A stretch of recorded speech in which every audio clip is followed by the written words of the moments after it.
बृहदारण्यक उपनिषद में पूर्व पहला अध्याय ब्राह्मणचार में उसने अपने को ही जाना कि मैं ब्रह्म हूँ, अतः वह सर्व हो गया। इस वाक्य के अनुसार हम लोगों को तरह ब्रह्म में साधकत्व की कल्पना करनी तो अच्छी नहीं है। सिद्धांती ऐसा नहीं कहो, क्योंकि ये उपालंब शास्त्र के लिए है, ये हमारी कल्पना नहीं है, अपितु शास्त्र की हुई है। अतः ये शास्त्र के लिए ही उपालंब है और ब्रह्म का इष्ट करने की इच्छा वाले पुरुष को शास्त्र के अर्थ से विपरीत कल्पना करके उसके अर्थ का परित्याग नहीं करना चाहिए।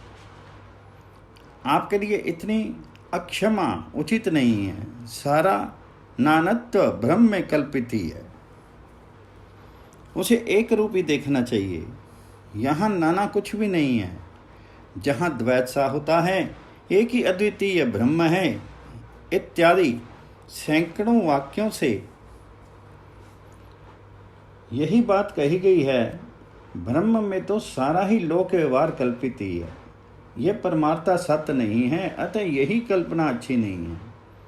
ये तो तुम बहुत छोटी बात कहते हो। अतः जो सृष्टिकर्ता ब्रह्म प्रविष्ट हुआ था वही ये ब्रह्म है। ब्रह्म वही, इसमें वही शब्द निश्चयार्थक है।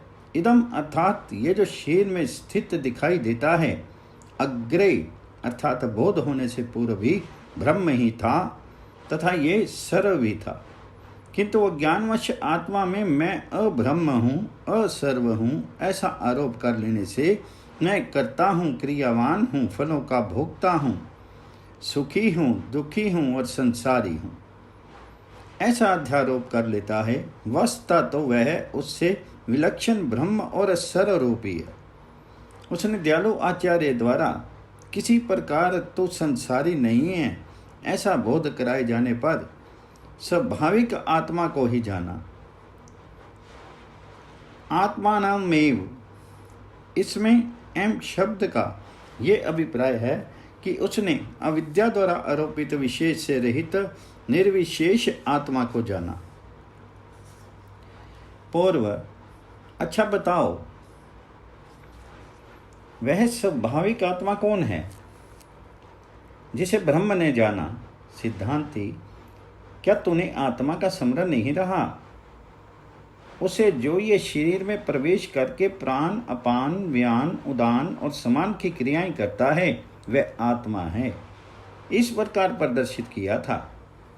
पूर्व, किंतु वह गौ है, वह घोड़ा है इत्यादि रूप से तुम उसका नाम निर्देश तो करते हो, परंतु आत्मा को प्रत्यक्ष नहीं दिखाते। सिद्धांती, तो फिर ऐसा समझो कि जो दृष्टा, श्रोता, मनता और विज्ञाता है वे आत्मा है। पूर्व, किंतु यहाँ भी तुम दर्शन आदि क्रिया करने वाले का स्वरूप प्रत्यक्ष नहीं दिखाते, जाना ही जाने वाले का और छेदन ही छेदन करने वाले का स्वरूप नहीं है। सिद्धांती, तो फिर जो दृष्टि का दृष्टा, श्रुति का श्रोता, मति का मनता और विज्ञप्ति का विज्ञाता है वही आत्मा है ऐसा समझो। पूर्व, किंतु इससे दृष्टा में क्या विशेषता हुई? चाहे दृष्टि का दृष्टा हो, चाहे घट का दृष्टा, वह तो सब तरह से दृष्टा ही रहा। दृष्टि का दृष्टा कहकर तो आप केवल द्रष्टव्य में ही विशेषता बतलाते हैं। दृष्टा तो चाहे दृष्टि का हो चाहे घट का, दृष्टा दृष्टा ही है। सिद्धांती, ऐसा मत कहो, क्योंकि घट दृष्टा और दृष्टि दृष्टा का भेद संभव है। यहाँ एक भेद है, जो दृष्टि का दृष्टा है वह यदि दृष्टि होता है तो उसे नित्य ही देखता है। ऐसा नहीं होता कभी दृष्टा को दृष्टि ना भी दिखाई पड़े। उस अव्यवस्था में दृष्टा की दृष्टि नित्य होनी चाहिए। यदि दृष्टा की दृष्टि अनित्य होगी तो उसकी दृश्य भूता जो दृष्टि है वह कभी नहीं भी देखी जाएगी। जैसे कि अनित्य दृष्टि से घट आदि वस्तु किंतु उसके समान दृष्टि का दृष्टा कभी दृष्टि को नहीं देखता हो, ऐसी बात नहीं है। पूर्व, तो क्या दृष्टा की दो दृष्टियां हैं, एक नित्य और अदृश्य तथा दूसरी अनित्य और दृश्य? सिद्धांती, हाँ। लोक में अंधत्व और अंधतत्व दोनों देखे जाने से अनित्य दृष्टि तो प्रसिद्धि है। यदि यह दृष्टि नित्य ही होती तो सब नेत्रवान ही होते, किंतु दृष्टा की दृष्टि कभी लोप नहीं होता। इस श्रुति के अनुसार दृष्टा की दृष्टि तो नित्य है। ये बात अनुमान से भी सिद्ध होती है। अंधे पुरुष की भी स्वप्न में घट, भास आदि विषयनी दृष्टि देखी जाती है। वह दृष्टि अन्य नेत्र संबंधी दृष्टि का नाश हो जाने पर भी नष्ट नहीं होती। वह दृष्टा की दृष्टि है। उस कभी लुप्त न होने वाली स्वयं ज्योति संगिका स्वरूप भूता नित्य दृष्टि से स्वप्न और जागृत अवस्थाओं में रहने वाली वासना प्रत्यय रूपा दृष्टि को नित्य ही देखते रहने के कारण वह दृष्टि का दृष्टा होता है। ऐसा होने के कारण अग्नि की उष्णता के समान दृष्टि हो आत्मा का स्वरूप है। कान आदि मत अवलंबियों की मान्यता के समान दृष्टि से भिन्न कोई अन्य चेतन दृष्टा नहीं है। उस ब्रह्म ने जो अन्य आरोपित अनित्य दृष्टि आदि से रहित है, उस नित्य त्रिग्रुप आत्मा को ही अवेत जाना। पूर्व, किंतु विज्ञान शक्ति के विज्ञाता को तुम नहीं जान सकते। ऐसी श्रुति होने से विज्ञाता अर्थात आत्मा को जानना तो विरुद्ध कथन जान पड़ता है। सिद्धांति, ऐसी बात नहीं है। इस प्रकार के विज्ञान से उस श्रुति का विरोध नहीं होता। वह दृष्टि का दृष्टा है, इस प्रकार तो वह जाना ही जाता है। इसके सिवा अन्य ज्ञान की अपेक्षा न होने के कारण भी इस कथन में विरोध नहीं है। दृष्टा की दृष्टि नित्या ही है, ऐसा ज्ञान हो जाने पर उस दृष्टि को विषय करने वाली किसी अन्य दृष्टि की अपेक्षा नहीं होती, बल्कि इससे तो दृष्टा को विषय करने वाली दृष्टि की आकांक्षा निवृत्त हो जाती है, क्योंकि उसका होना संभव ही है। जो वस्तु विद्यमान नहीं होती उसके लिए किसी की आकांक्षा नहीं हुआ करती। कोई भी दृश्य भूता दृष्टि दृष्टा को विषय करने में समर्थ नहीं है, जिससे कि उसकी आकांक्षा की जाए, और अपने स्वरूप के विषय में अपने ही आकांक्षा हुआ नहीं करती। अतः आत्मा को जाना इस वाक्य से अज्ञान के आरोप की निवृत्ति का ही निरूपण किया गया है। आत्मा को विषय करना नहीं बताया गया। उस ब्रह्म ने किस प्रकार जाना, सो श्रुति बतलाती है। मैं दृष्टि का दृष्टा आत्मा ब्रह्म हूँ, ऐसा जाना। ब्रह्म अर्थात जो साक्षात अप्रोक्ष सर्वांतर आत्मा शुद्धा आदि विकारों से रहित नेति नेति वाक्य प्रतिपादित अस्थूल अक्षुक्षुम इत्यादि विकार के लक्षण वाला है, वही मैं हूँ। जैसा कि आप कहते हैं, मैं अन्य यानी संसारी नहीं हूँ। अतः इस प्रकार के विज्ञान से वह ब्रह्म सर्वरूप हो गया, अर्थात अब्रह्म रूप अध्यारोप के बाद से उसके कार्यभूत असर्वतत्व की निवृत्ति हो जाने से वह सर्वरूप हो गया। अतः मनुष्य जो ऐसा मानते हैं कि ब्रह्म विद्या के द्वारा हम सर्वरूप हो जाएंगे, वह उचित ही है। इस प्रकार ये जो पूछा गया था कि उस ब्रह्म ने क्या जाना जिससे वह सब सर्व हो गया, उसका पहले ये ब्रह्म ही था। उसने आत्मा को ही जाना कि मैं ब्रह्म हूँ, अतः वह सर्व हो गया। इस वाक्य से निर्णय कर दिया गया। अतः देवताओं में से जिसने आत्मा को उपयुक्त प्रकार से जाना, वही बोधवान आत्मा वह अर्थात ब्रह्म ही हो गया। इसी प्रकार ऋषि और मनुष्यों में भी हुआ। यहाँ देवानाम इत्यादि जो कथन है, वह लोक दृष्टि को लेकर है। ब्रह्मत्व बुद्धि से ऐसा नहीं कहा जाता, क्योंकि पुरुष ने शीर रूपपुर में प्रवेश किया। इस वाक्य से हम बतला चुके हैं कि सर्वत्र ब्रह्म ही अनुप्रविष्ट हुआ। अतः शरीर आदि उपाधि जनित लोक दृष्टि की अपेक्षा से देवानाम इत्यादि कहा गया है। परमार्था तो पहले उन देवादि शरीरों में बोध होने से पूर्व अन्य रूप से भावना किया जाता हुआ ब्रह्म ही था। उसने आत्मा को जाना और उसी प्रकार सर्वरूप हो गया। इस ब्रह्म विद्या का फल सर्वभाव की प्राप्ति है। इसी बात को दृढ़ करने के लिए श्रुति मंत्र उद्धृत करती है। किस प्रकार उद्धृत करती है? उस ब्रह्म को इस प्रकार देखने वाले, अर्थात अपने को ही मैं ब्रह्म हूँ ऐसा समझने वाले वामदेव नामक ऋषि को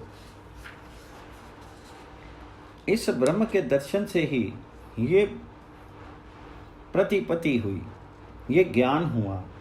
इस ब्रह्मत्व दर्शन में स्थित होकर के उसने इन अहम मनोरभवम सूर्यश्च इत्यादि मंत्रों का साक्षात्कार किया।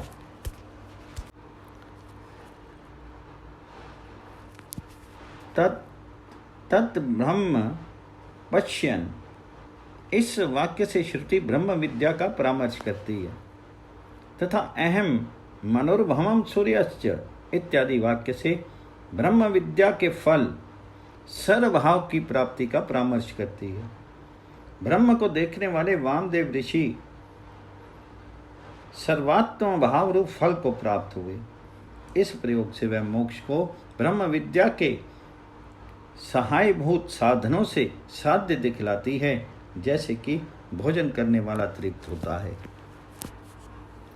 ब्रह्म विद्या के द्वारा वह यही सर्वभाव की प्राप्ति देव आदि महापुरुषों को उनमें विशेष सामर्थ्य होने के कारण ही की गई है।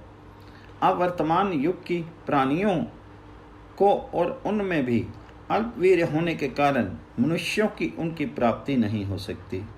ऐसा यदि किसी का विचार हो तो उसे निवृत्त करने के लिए श्रुति कहती है, उस इस प्राकृत ब्रह्म को जो समस्त भूतों में अनुप्रविष्ट है तथा दृष्टि क्रिया आदि जिनके लिंग हैं, इस समय अर्थात इस वर्तमान काल में भी जो कोई बाह्य विषयों की अभिलाषा से मुक्त होकर के आत्मा को ही मैं ब्रह्म हूँ इस प्रकार जानता है, अर्थात उपाधि जनित मिथ्या ज्ञान से आरोपित विशेषों का बाध कर जो ऐसा अनुभव करता है कि मैं जिसमें संसार धर्मों की गंध भी नहीं है, ऐसा अंतर्बाह्य शून्य शुद्ध ब्रह्म ही हूँ। वह अविद्याकृत सर्वत्व की निवृत्ति हो जाने से ब्रह्म ज्ञान के द्वारा यह सर्व हो जाता है। महान प्रभावशाली वामदेव आदि तथा मंदवीर आधुनिक पुरुषों में ब्रह्म अथवा उसके विज्ञान का कोई अंतर नहीं है। आधुनिक पुरुषों में ब्रह्म विद्या के फल की अनिष्टता की शंका की जाती है। अब श्रुति कहती है, महाप्रभावशाली देवगण भी उपयुक्त विधि से उस ब्रह्म को जानने वाले की अभूति का अर्थात ब्रह्म रूप सर्वभाव को न होने देने का सामर्थ्य नहीं रखते। फिर औरों की तो बात ही क्या है। किंतु ब्रह्म विद्या के फल की प्राप्ति में विघ्न करने में देव आदि समर्थ होते हैं। ऐसी शंका क्यों होती है? इस पर कहते हैं, क्योंकि देव आदि के प्रति मनुष्य ऋणवान है। जैसा कि ब्रह्मचर्य के द्वारा ऋषियों से, यज्ञ द्वारा देवताओं से और पुत्र उत्पादन द्वारा पितरों से और ऋण हो। ये श्रुति जन्म मात्र से ही पुरुष को ऋणी दिखाती है। तथा अथो अयम व आत्मा सर्वेषां भूतानां लोका, इस श्रुति से मनुष्य को पशु रूप बतलाया जाने के कारण जिस प्रकार उत्तमर्ण अर्थात ऋण देने वाला अधर्मनो अर्थात ऋण लेने वालों को कष्ट देता है, उसी प्रकार देवगण भी अपनी वृत्ति का निर्वाह करने के लिए परतंत्र मनुष्यों के प्रति अमृतत्व प्राप्ति में विघन करें, ये शंका न्यायी है। देवगण अपने इन पशुओं की अपने शिरों के समान रक्षा करते हैं।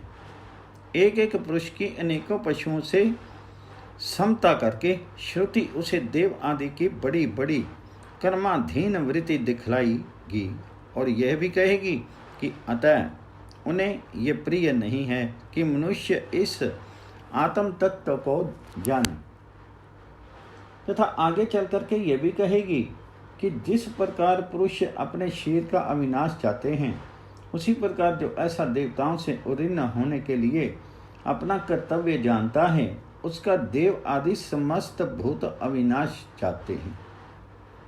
किंतु ब्रह्म ज्ञान हो जाने पर अन्य का उपभोग होना निवृत्त हो जाने से उसके देहात्म भाव और देव पशुत्व नहीं रहते।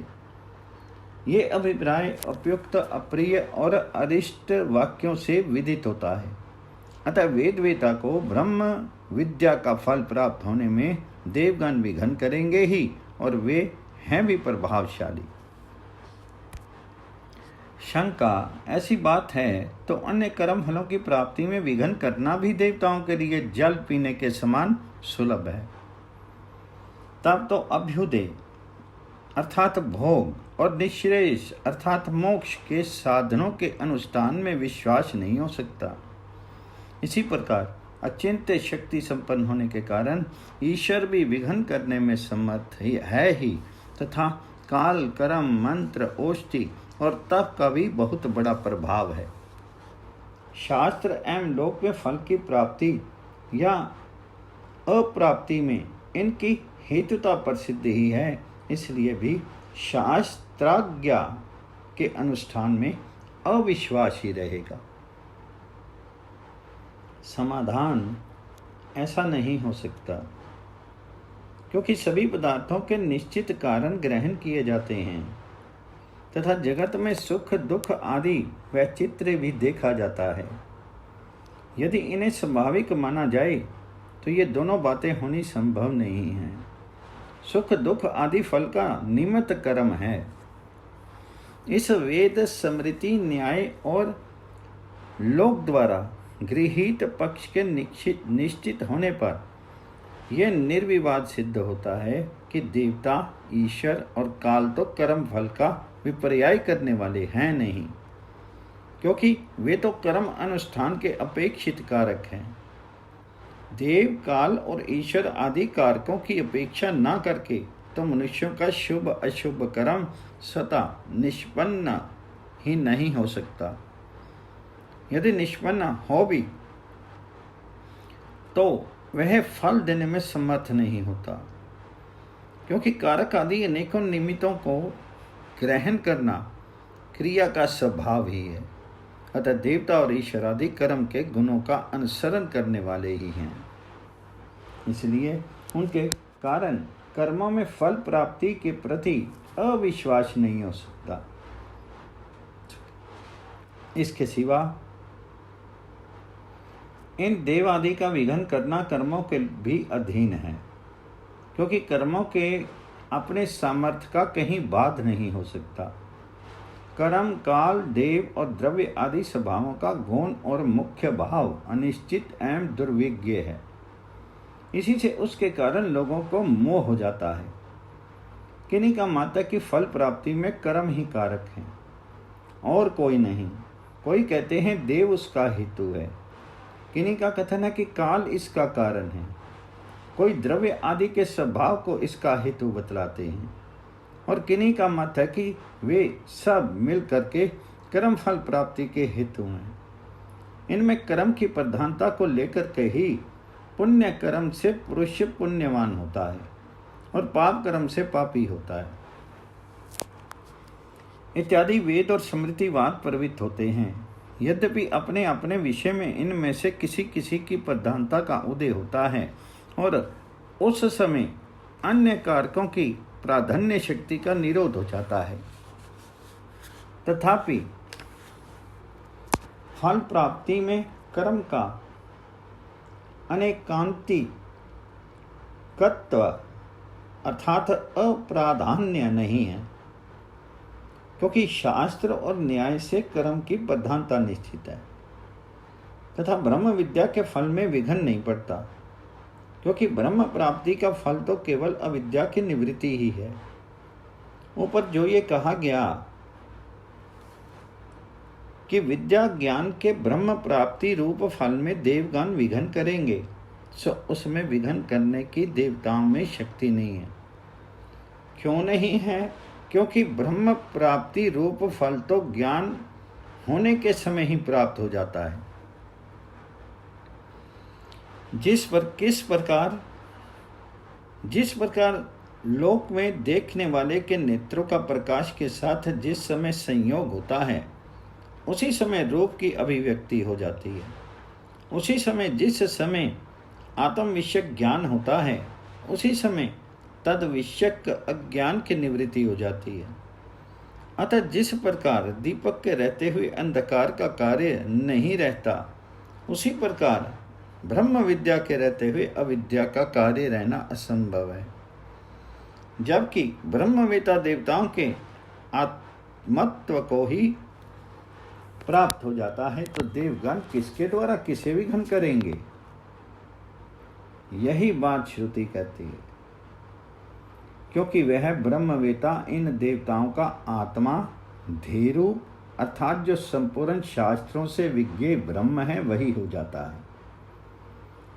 क्योंकि हम कह चुके हैं कि रजत रूप से भासने वाली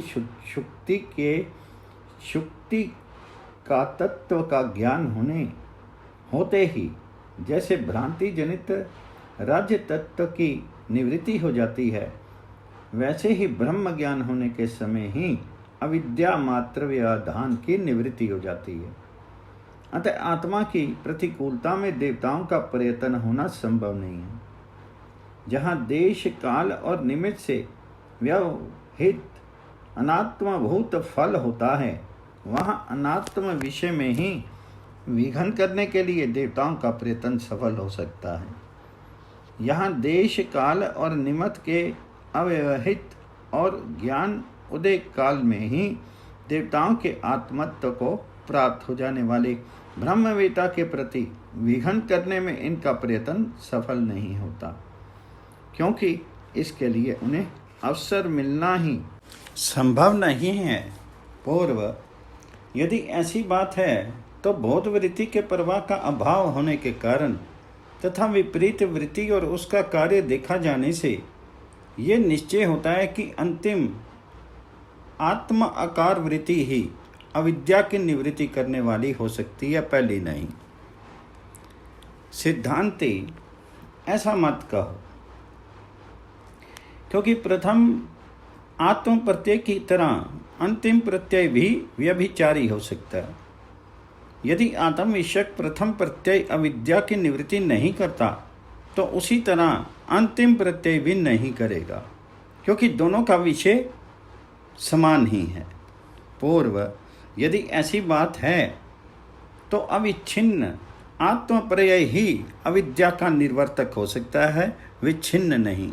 सिद्धांती ऐसी बात नहीं है, क्योंकि जीवन आदि के रहते हुए आत्माकार वृत्ति की संतति अर्थात अविच्छिन्नता संभव नहीं है। जीवन आदि की हेतुभूता वृत्ति के रहते हुए बोध वृत्ति की अविच्छिन्नता संभव नहीं है, क्योंकि उसमें विरोध है। यदि कहो जीवन आदि की हेतुभूता वृत्तियों का तिरस्कार करके ही मरण पर्यंत बोध वृत्ति का प्रवाह रहेगा, तो ये कथन ठीक नहीं है, क्योंकि बोध वृत्तियों की ईता के प्रवाह का निश्चय न होने के कारण शास्त्र अभिप्राय के अनिश्चय का दोष आवेगा।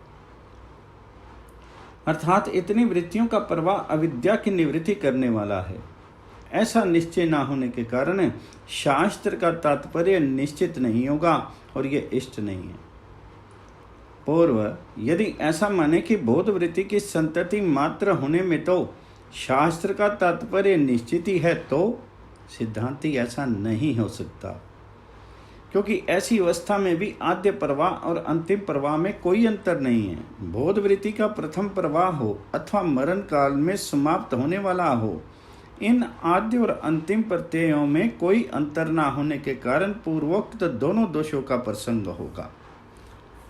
पूर्व तब तो आत्माकार वृत्ति अज्ञान की निवृत्ति करने वाली है ही नहीं, ऐसा कहे तो सिद्धांति ऐसा नहीं हो सकता, क्योंकि अतः वह सर्व हो गया। इस श्रुति से तथा हृदय की ग्रंथि टूट जाती है। उस अवस्था में क्या मोह है इत्यादि श्रुतियों में ज्ञान द्वारा अज्ञान की निवृत्ति सिद्ध होती है। पूर्व वे श्रुतियां अर्थवाद हों तो सिद्धांति ऐसा मत कहो, क्योंकि इस प्रकार तो समस्त शाखाओं की उपनिषदों के अर्थवाद होने का प्रसंग उपस्थित होगा, क्योंकि समस्त शाखाओं की उपनिषदों का पर्यवसान केवल इतने ही अर्थ में है। पूर्व यदि कहें प्रत्यक्ष प्रमाण से ज्ञात होने वाले आत्मा से संबंध होने के कारण उनका अर्थवादत्व है ही तो सिद्धांति नहीं। इसका परिहार पहले किया जा चुका है। इसके सिवा आत्मज्ञान से अविद्या, शोक, मोह एवं भय आदि दोषों की निवृत्ति का प्रत्यक्ष अनुभव होने से भी इस शंका का परिहार किया जा चुका है। अतः आद्य हो, अंत्य हो, अविच्छिन्न हो, विच्छिन्न हो, उसके विषय में शंका नहीं की जा सकती, क्योंकि ज्ञान तो अविद्या आदि दोषों की निवृत्ति रूप फल में ही पर्यवसित होने वाला है। जो भी प्रत्यय अविद्या आदि दोषों की निवृत्ति रूप फल प्रदान करने वाला हो, वह आद्य, अंत्य, अविच्छिन्न, विच्छिन्न कैसा ही हो, वही ज्ञान माना जाता है। इसलिए इसमें शंका उठने का तो अवकाश ही नहीं है। और ये जो कहा है कि मैं ब्रह्म नहीं हूँ, ऐसा विपरीत प्रत्यय और उसका कार्य देखे जाने से आत्मज्ञान अविद्या का निर्वर्तक नहीं है, सो ठीक नहीं, क्योंकि वह तो प्रारब्ध शेष की स्थिति के कारण है। जिस कर्म से विद्वान के शरीर का आरंभ हुआ है, वह विपरीत प्रत्यय और राग आदि दोष जनित होने के कारण उसका तद्रूप से यानी विपरीत प्रत्यय और राग आदि दोषों से संयुक्त रहकर ही फल प्रदान में सामर्थ्य है। अतः जब तक शीतपात नहीं होता तब तक वह फल उपभोग के अंग रूप से उतना ही विपरीत प्रत्यय और राग आदि दोष उपस्थित कर ही देता है, क्योंकि वह शीर आरंभक कर्म छोड़े हुए बाण के समान फल प्रदान में प्रवृत्त हो चुका है। अतः ज्ञान उसकी निवृत्ति करने वाला नहीं है, क्योंकि उससे उसका विरोध नहीं है। तो फिर वह किसकी निवृत्ति करता है? स्व आश्रित होने के कारण जो अपना विरोधी अविद्या का कार्य उत्पन्न होने वाला होता है, उसे ही वह रोकता है, क्योंकि वह अनागत है और प्रारब्ध तो अतीत है। इसके सिवा विद्वान को विपरीत प्रत्यय उत्पन्न हो भी नहीं सकता, क्योंकि उसके लिए कोई विषय नहीं रहता। विषय के विशेष स्वरूप का निश्चय न होने पर उसके सामान्य स्वरूप को आश्रित करके उत्पन्न होने वाला ही विपरीत प्रत्यय उत्पन्न होता है। जैसे शुक्ति में रजत, किंतु जिसे विषय के विशेष रूप का निश्चय हो गया है, उसकी दृष्टि में सब प्रकार के विपरीत प्रत्यय के आश्रय का बाध हो जाने के कारण उसका पूर्वत्व उत्पन्न होना संभव नहीं है।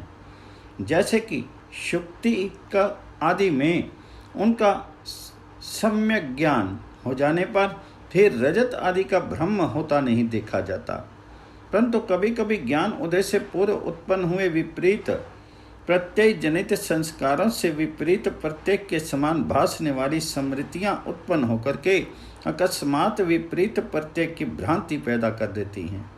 जिस प्रकार दिशाओं के विभाग को अच्छी तरह जानने वाले पुरुष को भी अकस्मात दिग्भ्रम पैदा हो जाता है, यदि सम्यक ज्ञानमान को भी पूर्वत विपरीत प्रत्यय उत्पन्न हो जाए तो सम्यक ज्ञान में भी अविश्वास हो जाने से शास्त्र के तात्पर्य और विज्ञान आदि में प्रवृत्ति होनी कठिन हो जाए। और फिर सारा परमान अपरमान हो जाए, क्योंकि उस अवस्था में परमान और अपरमान में कोई अंतर ही नहीं रहेगा। इस छोड़े हुए बाण के न्याय से इस शंका का परिहार किया गया है कि सम्यक ज्ञान के पश्चात तुरंत ही देहपात क्यों नहीं होता। ज्ञान उत्पत्ति से पूर्व, उसके पीछे और उसकी उत्पत्ति के समय होने वाले तथा जन्मांतर के संचित अपरिवित फल कर्मों का विनाश तो तस्य ह ना देवाश्च ना भूत्या ईशते। इस ज्ञान फल की प्राप्ति का विघ्न का निषेध करने वाली श्रुति से ही सिद्ध होता है तथा इसके कर्म क्षीण हो जाते हैं। उसके मोक्ष में तभी तक देरी है, उसके सब पाप भस्म हो जाते हैं। उसे जान करके पाप कर्म से लिप्त नहीं होता। ये पाप पुण्य इस आत्मज्ञानी का अतिक्रमण नहीं कर सकते। इसे पाप पुण्य संतप्त नहीं करते, उसी को ताप नहीं देता, किसी से नहीं डरता इत्यादि श्रुतियां और ज्ञान अग्नि समस्त कर्मों को भस्म कर देती हैं। इत्यादि स्मृतियों से भी यही सिद्ध होता है। और ये जो कहा गया है कि ये ऋणों से बंधा हुआ है, सो ठीक नहीं, क्योंकि ऋणों का संबंध तो अविद्वान से ही है। अज्ञानी पुरुष ही ऋणी है, क्योंकि उसी में कर्तव्य आदि रहना संभव है। जहाँ अन्य के समान होता है, वहीं अन्य अन्य को देख सकता है, ऐसी श्रुति कहेगी भी। तात्पर्य यह है कि आत्मा संज्ञक सद्वस्तु अनन्य है। वह जहाँ अविद्या अवस्था में तिमर रोगकृत द्वितीय चंद्र के समान अन्य के समान होती है, वहीं पर श्रुति वहाँ अन्य अन्य को देखेगा। इस वाक्य से अनेक कारकों को अपेक्षा वाला अविद्याकृत दर्शन आदि कर्म और उससे होने वाला फल भी दिखलाती है। किंतु जहाँ ज्ञान का उदय होने पर अज्ञान जनित अनेकत्व ब्रह्म का नाश हो जाता है, वहाँ तक किसके द्वारा किसे देखें, ये श्रुति कर्म की संभावना दिखलाती है। अतः ऋणित्व का अविद्वान से ही संबंध है, क्योंकि उसी के द्वारा कर्म होना संभव है, अन्य ज्ञानवान से नहीं। यही बात आगे जिन वाक्यों को व्यवस्था करने की हमारी इच्छा है उससे विस्तृत पूर्वक दिखाएंगे। वह बात ऐसी है जैसा कि यहाँ इस मंत्र में भी कही गई है। और जो कोई अब्रह्मज्ञ अन्य अपने से भिन्न जिस किसी भी देवता की उपासना करता है, स्तुति, नमस्कार, यज्ञ, बलि, उपहार, प्रणिधान, सर्वकर्म अर्पण और ध्यान आदि द्वारा उसके समीप उपस्थित होता है, अर्थात उसके गुण भाव विशेषत्व को प्राप्त होकर के रहता है और मन में ये भाव रखता है कि वह देवता अन्य अनात्मा यानी मुझसे पृथक है तथा मैं उपासना का अधिकारी इससे भिन्न हूँ। मुझे ऋणी के समान इसके उपकार का बदला चुकाना चाहिए। ऐसे भाव से युक्त होकर के उसकी उपासना करता है। वह इस प्रकार के भाव वाला पुरुष तत्व को नहीं जानता। वह ऐसा अज्ञानी केवल अविद्या रूप दोष से ही युक्त नहीं है, तो फिर कैसे है? जिस प्रकार गौ, बैल आदि पशु दोहन और वाहन आदि उपकारों से उपभोग में लाया जाता है, उसी प्रकार वह यज्ञ आदि अनेकों उपकारों के कारण एक एक देव आदि का उपभोग्य होने से उसका पशु ही है। अतः तात्पर्य यह है कि वह पशु के समान सब प्रकार के फल देने वाले कर्मों का अधिकारी है। इस वर्ण आश्रम आदि विभागवान कर्म अधिकारी अविद्वान के ज्ञान सहित तथा केवल शास्त्रोक्त कर्मों का कर्म मनुष्यत्व से लेकर के ब्रह्मत्व पर्यंत उत्कृष्ट होना है तथा शास्त्रोक्त से विरुद्ध जो स्वाभाविक कर्म है उसका कार्य मनुष्यत्व से लेकर के स्थावर योनियों तक अधोगति होना है। यह जिस प्रकार है उस सब का हम इस अध्याय के अंत में अथ त्रयो वावलोका इत्यादि वाक्य से सम्यक प्रकार से वर्णन करेंगे। तथा ज्ञान का कार्य सर्वात्म भाव की प्राप्ति है। ये बात संक्षेपता दिखलाई गई है। ये सारे ही उपनिषद ज्ञान और अज्ञान का विभाग प्रदर्शित करने में ही समाप्त हुई है। संपूर्ण शास्त्रों का यही अभिप्राय जिस प्रकार है सो हम आगे दिखलाएंगे।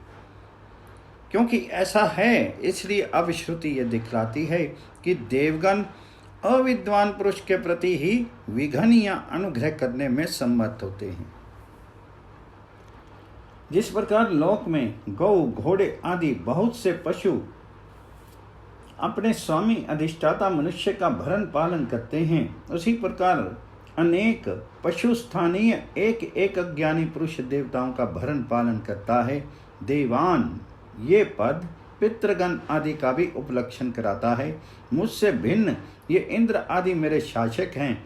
मैं सेवक के समान स्तुति नमस्कार और यज्ञ आदि से इनकी आराधना करके इनके दिए हुए भोग और मोक्ष सब फल प्राप्त करूंगा। इस प्रकार अज्ञानी का संकल्प होता है। ऐसी अवस्था में जिस प्रकार लोक में किसी बहुत से पशुओं वाले पुरुष के एक पशु के भी चले जाने पर, व्याघ्र आदि द्वारा हरण कर लिए जाने पर उसे बहुत बुरा मालूम होता है, उसी प्रकार किसी कुटुंबी के बहुत से पशु चुरा लिए जाने के समान अनेक पशु स्थानीय एक पुरुष के भी पशु भाव से उठ जाने पर यदि देवताओं को अच्छा नहीं लगता तो इसमें आश्चर्य क्या है। अतः इन देवताओं को यह प्रिय नहीं है क्या यही कि ये मनुष्य इस ब्रह्मात्म तत्व को किसी प्रकार भी जाने। ऐसी ही अनुगीता में भगवान व्यास की स्मृति भी है। हे कौन्तेय, देवलोक कर्मपरायण पुरुषों से भरा हुआ है। देवताओं को ये इष्ट नहीं है कि मनुष्य उनसे ऊपर ब्रह्मलोक आदि में रहें। अतः देवगण यही सोचकर कि हमारे उपभोग्य होने के कारण मनुष्य हमसे ऊपर ना उठने पावें, पशुओं को व्याघ्र आदि से दूर रखने के समान मनुष्यों को ब्रह्म विद्या से दूर रखने के लिए विघ्न उपस्थित करते हैं। वे जिसे मुक्त करना चाहते हैं उसे श्रद्धा आदि साधनों से संपन्न कर देते हैं, और जिसे मुक्त नहीं करना चाहते उसे अश्रद्धा आदि युक्त कर देते हैं। अतः मोक्षकामी पुरुष को देव आराधन तत्पर श्रद्धा भक्ति परायण देवताओं का प्रिय तथा ज्ञान प्राप्ति के साधन श्रवण आदि अथवा उनके फलभूत ज्ञान के प्रति अपरमाद युक्त होना चाहिए। ये भाव देवताओं का अप्रिय तत्व बतलाने वाले वाक्य से काकोक्ति द्वारा प्रदर्शित होता है।